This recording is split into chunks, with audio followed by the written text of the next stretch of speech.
What do you think about this Tony Ferguson Kevin Lee fight? That's a good goddamn fight. I love that fight. Kevin Lee is a bad motherfucker, Isn't man. he? He took Michael Chiesa's back and strangled him like that. Definitely choked him. Like, I know Chiesa was upset. Yeah, Nah, you're Chiesa's going upset. out, son. Maybe he would have survived, but the bottom line is that shit was locked up, and it should have never gotten locked up. Well, where I come from, when you go like this and then your body goes limp, you're about to go out. Well, he was saying that he was just concentrating on his neck, just flexing his neck. Yeah, me too. I was pretending I was asleep when Nogueira punched me in the face. But no, for real, like if a guy's really good at getting choked and he can figure out how to like kind of tuck his chin and flex his neck and just ride out the choke, and if he thinks he's got enough air, not a rear naked. And Kevin Lee, Kevin Lee is a straight up strangler. Like that's a strong fucking dude on your neck. 100%. I know black belts, man. You get their, and you know, Chiesa is a black belt. Yeah, he's a high level grappler. He's not a black belt. He's not ranked, but he's a high level grappler. I believe he has black belt level, especially in the UFC. Yeah, I'd say he's a black belt level grappler in the UFC. Yeah, I agree. That's fair to say. Oh yeah, I definitely think he's at black belt level. I know high level competition black belts where if a blue belt gets on your back and they have a full sunken and rear naked choke, there's not much you're gonna do. You can hand fight, but if you're actually in, you're fucked. Especially a strong athletic guy like Kevin Lee. I get Kevin Lee on this, and I love Michael. He's a beast. I like all his fights. I just feel like Kevin Lee, man, I think the division needs him, too. He dresses well, speaks well. He's exciting to watch, you know? 100%. He's just the mistake that Mario made in stopping that fight before an absolute conclusion is a big mistake. Oh, Mario fucked up. That's the real just loser. A choke. Yeah, it's just a choke. It's a choke. You what are you doing? You have to let it Because now we have to have this argument, and then Kevin Lee's like, nah, he was choking him out. Chiesa's arguing it wasn't. Like, you fucked up, Mario. God damn it. Because if Chiesa just did go out unconscious, then we got no debate, and then Kevin Lee has this amazing, clean win, and there's no bullshit attached to it. To me, though, it was an amazing, clean win, and we just moved on and went, Mario fucked up, but he was going out. Anyways, what's next? I can't accept that. The UFC accepted it because they went, here's an interim fight against Tony Ferguson. I know they did, and it's a good move. Chiesa, you're on the undercard. It's a good move, too, because Tony and Kevin Lee were jawing back and forth with each other. Yeah. You know, that's a good fight, man. It's a very good fight.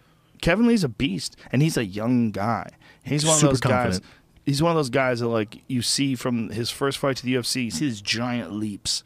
And every fight, though. Yeah, the Chiesa fight was a big leap. Chiesa fight, I thought, was going to give him a lot of problems. When he took him, got his back, I was like, Jesus Christ, man. And Chiesa landed a left hand on him, but when I watched it over in the replay, you know, sometimes when you're seeing it live, too, I'm looking at it through the fence. I'm looking at it happen. It's hard to tell what lands, what doesn't land. He moved away from it mostly. Caught on the end of it, moved away from it. And then, you know, once they got to the ground, it was crazy that he took Chiesa's back and he dominated the position. Super dominated. The other thing is I find interesting is Kevin Lee wants to fight Khabib.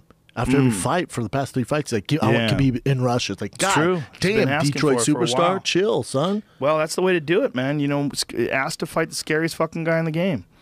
You know, but the thing about Khabib is I don't know where his body's at. When they're saying his liver shut down when he was supposed to be fighting Tony. You're talking about a different game. Yeah, what does that mean? Like, are you okay? He was cutting so much weight that his body literally was shutting down. If a fucking Russian goes to the hospital before a fight, we got some serious problems. Some serious problems. Where he didn't cut weight right and cut too much too soon. And then it's not even that they cancel the 5-round fight for the interim title and have a 3-round fight for a catch weight. They don't even do that. They're like, you can't fight. The commissioner was like, nah, man, his liver's shutting down. This is why when people are like, oh, we got Khabib versus Conor next. Let's just talk about that logistically. Yeah. You got a guy who can't make weight, almost died making the weight. You can go on a world tour against the biggest name ever in mixed martial arts and Conor McGregor. That's going to be your fight? You think Conor's just going to commit to that? Come on. How could he do that? Why would you do that? Not only that, Michael Johnson fight with Khabib apparently had the same issue, but he got through it.